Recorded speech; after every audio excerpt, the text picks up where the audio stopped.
مولا بخش چانڈیو صاحب، شکریہ آپ کے وقت کے لیے سر. السلام علیکم. مائی کویسچن ٹو یو از سر کہ اس خبر کے اوپر تھوڑی خوشی ہے، تھوڑا غم بھی ہے.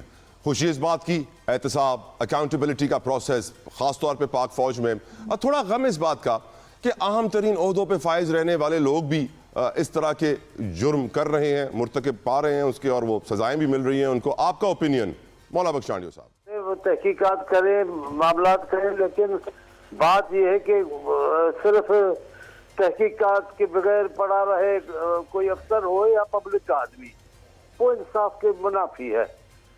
کورٹ میں ان کو آنا چاہیے، انصاف کے سامنے آنا چاہیے، وکلا کا موقع ملنا چاہیے، اور جرح ہونی چاہیے، بات چیت ہونی چاہیے.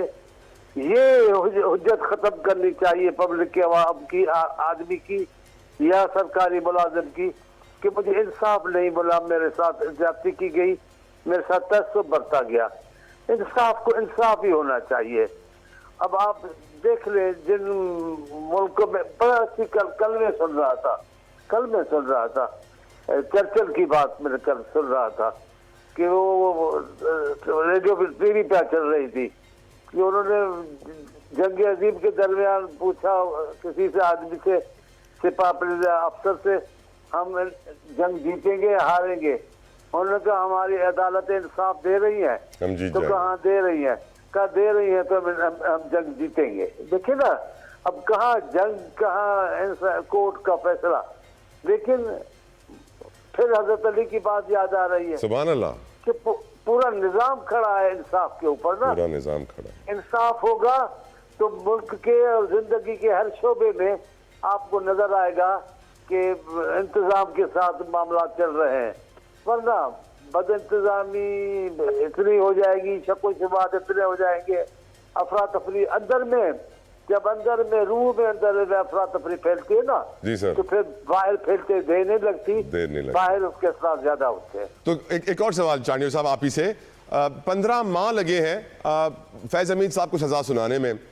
عمران خان 2 سال سے زائد جیل میں بیٹھے ہوئے ہیں، ان کی سزائیں ہو رہی ہیں، نہیں ہو رہی ہیں، کیسز چل رہے ہیں. ان کو بھی اگر ہم فوجداری عدالتوں میں بھیج دیں ان کے کیسز کو، تو ایٹ لیسٹ جلدی فیصلے تو آ جائیں گے، نہیں تو 15 سال تو یہاں آنے میں لگ جائیں گے فیصلوں کو. سر میں تو حامی ہوں بہرحال عدالتوں میں لانے کا. کسی بھی قسم کا کیس ہو، فوج کے معاملات اپنی جگہ پر ہیں، ان کا انتظام کیا ہے میں ان سے باخبر نہیں ہوں. لیکن ایک عام آدمی، ایک عام شہری کیسز میں تو میری یہی تقاضا ہے کہ جس پہ بھی آپ الزام لگائیں، جس پہ بھی کیس بنائیں، اس کو انصاف کے کٹہرے میں لائیں اور اس کو بھی انصاف دیں، اور لوگوں کو بھی موقع دے، کہیں کہ ہمارے ملک میں انصاف ہو رہا ہے. بالکل بات یہ فیض حمید صاحب ہیں، ان کو بھی ملنا چاہیے انصاف. جی سر. لیکن بات یہ ہے کہ بعض عہدے ایسے ہوتے ہیں، کچھ منصب ایسے ہوتے ہیں جن پہ ہر حال میں انصاف ہونا چاہیے اور کڑا انصاف ہونا چاہیے. بالکل ٹھیک. کیونکہ ان کے چانڈیو صاحب ایسا انصاف ہونا چاہیے کہ اگلی بار کوئی اور وہ جرم کرنے کا سوچے بھی نہ. بالکل میرے اس چیز کو گارنٹی کرنا بہت ضروری ہوتا ہے، کیونکہ پھر میں ذرا محتاط ہو کے بولنا چاہ رہا تھا. اچھا وہ آپ نے دیا. سر آپ جیسے سینئر سیاستدان محتاط ہوں گے تو ہم جیسے چھوٹے صحافی تو زمین کے نیچے گھس جائیں. سر بات چھوٹے صحافی یا بڑے صحافی کی بات نہیں ہے.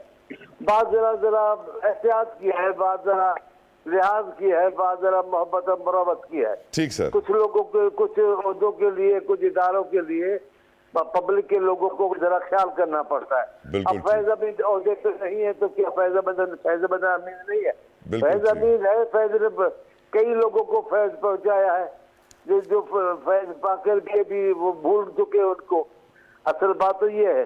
میں یہ کہہ رہا تھا جو آپ نے بات کی، میں نے کہا آپ نے میرے منہ کی بات کی، وہ یہ ہے بہت شکریہ. کچھ عہدیدار ہیں، منصب ایسے ہیں جن کو کڑی سزائیں آنی چاہیے اگر جرم بالکل ٹھیک. پوائنٹ ٹیکن سر، پوائنٹ ٹیکن. الاؤ می میں آگے بڑھوں، بند ہو جائے. مجھے اجازت دیجیے میں ایم کیو ایم کا بھی اس پہ موقف حاصل کروں، اور ارشد وورا صاحب میرے ساتھ موجود ہے from M Q M Pakistan. Thank you Vohra صاحب for your precious time. Vohra صاحب، کیا اکاؤنٹیبلٹی، ٹرانسپیرنسی کے پروسیس کو مزید طاقت ملی ہے آج؟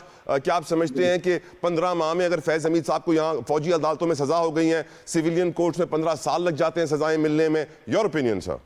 بسم اللہ الرحمن الرحیم. دیکھیں طرح بالکل یہ اگر تو جو آج فیصلہ ہوا ہے یہ ایک اچھا سائن ہے کہ ٹھیک ہے عدالتیں جو ہیں وہ فیصلے جلدی کر رہی ہیں، فوجی عدالتوں سے فیصلے جلدی آ جاتے ہیں، لیکن میں یہ سمجھتا ہوں کہ جو ہے ابھی بہت ساری ہمیں امپروومنٹ کی ضرورت ہے. امپروومنٹ کیا؟ ابھی جو ہمارا اس وقت نظام ہے وہ نظام میں ہم نے جو ہے کئی بل پاس کیے، بہت کچھ کیا، لیکن ابھی تک جو ہے وہ پوزیشن نہیں سامنے ایک واضح نہیں ہو رہی.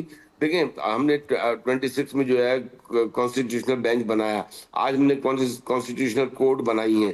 اب دیکھنا یہ ہے کہ کانسٹیٹیوشنل کورٹ کا جو امپیکٹ ہے وہ عام عوام پر کس طریقے سے آتا ہے اور کس طریقے سے یہ امپروومنٹ ہوتی ہے. آن دی ادر ہینڈ اگر آپ یہ دیکھیں تو اوور آل کیا کہیں اس وقت، مطلب سچویشن جو ہے وہ کوئی اتنی اچھی تو بظاہر نظر نہیں آتی. آپ کو سامنے IMF کی رپورٹس جو ہیں اس نے کافی ڈپریسو ماحول کریٹ کیا ہوا ہے. اس کے بعد فائنانس منسٹر نے، فائنانس ڈپارٹمنٹ نے کچھ میجرز لیے ہیں امپروو کرنے کے لیے. تو اب یہ ان چیزوں کو جو ہے میں سمجھتا ہوں کہ عدالتوں کو چاہیے کہ اس پہ جتنی جلدی ہو سکے ان چیزوں پہ ایکشنز لیں، اور جو چیزیں خاص طور پر جس سے کہ ملک کے امیج پر امپیکٹ پڑتا ہے، اور ملک کے امیج سے زیادہ بہتر جو ملک کی اکانومی پہ جس کا امپیکٹ آ رہا ہے، اور جو ایک آج غریب عوام جس طریقے سے جو ہے پریشان ہے. یہ ہمیں جتنے بھی فائنینشیل فیگرز اچھے آ رہے ہیں لیکن ان فائنینشیل فیگرز کا امپیکٹ جو ہے وہ ایک عام آدمی تک نہیں پہنچ رہا ہے. تو that is the reality at the time, اور اٹ نیڈس مچ امپروومنٹ. اور میں یہ سمجھتا ہوں کہ اب تقریباً 2 سال سے زیادہ ہی ہونے لگے ہیں، 2 سال ہو گئے. ان کو جو ہے فاسٹ ٹریک پر اگر نہیں لائے تو پھر میں سمجھتا ہوں ہم عوام کو کچھ بھی ڈیلیور نہیں کر سکیں. ویل سیڈ سر، بڑے آپ نے اچھی بات کی ہے کہ وہ احتساب جو پاکستان کے عام آدمی تک پہنچے اور اس کو فائدہ پہنچائے، وہی ہے اصلی ہمارے ملک کے لیے ضروری ہے اس وقت سب سے زیادہ. میں ایک سوال اظہر صدیق صاحب آپ سے کرنا چاہتا ہوں.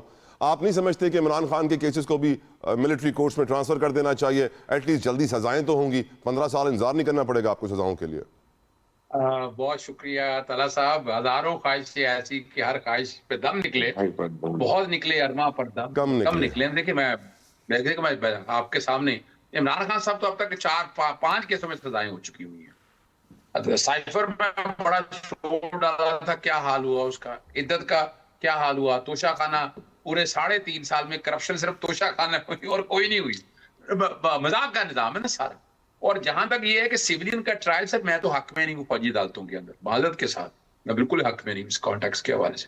سیولین کا اگر ٹرائل ہونا ہے تو سیولین کوڈ موجود ہے، دہشت گردی کی کوٹیں موجود ہیں. یہ دیکھیں نا، آرمی ایکٹ کا مقصد تو ہے نا ایک آپ نے آرمی کے ریگولیٹڈ نظام کے تحت. پر سر مقننہ نے تو ترمیم کر کے اجازت دے دی ہے نا سر، اب تو اجازت ہے میرے خیال سے. دیکھیں وہ باتیں اپنی جگہ پر موجود ہیں، وہ اپنی جگہ پر باتیں موجود ہیں، ٹھیک ہے نا جی. لیکن آپ کو اس کانٹیکس کے حوالے سے دیکھنا ہوگا تو اتنا آسان کام نہیں ہے. اس کو کسی اور طرز کے کانٹیکس سے آپ دیکھیں گے تو وہ اپنی جگہ پر موجود ہے. اب سوال یہ ہے کہ اس کا اطلاق ماضی سے ہوگا یا نہیں ہوگا، اور یہ دیکھنا پڑے گا. پھر اگر وہ آئینی ترمیم اگر آئی ہوئی ہے، اگر آئینی ترمیم آئی ہے، کیا اس کے مطابق کورسپونڈنگ لیجسلیشن ہوئی ہے یا نہیں ہوئی؟ ابھی میں نہیں سمجھتا کہ کسی طرح سے بھی جو ہے نا اس فیصلے کا عمران خان سے یا کسی اور سے، جو کہ ابھی تک دیکھیں 9 مئی کے حوالے سے بھی ایویڈنس بھی ایسی نہیں آئی نا. ہم ہیر سے پہ چلیں گے، ابھی چاہے تو فیصلہ سامنے آئے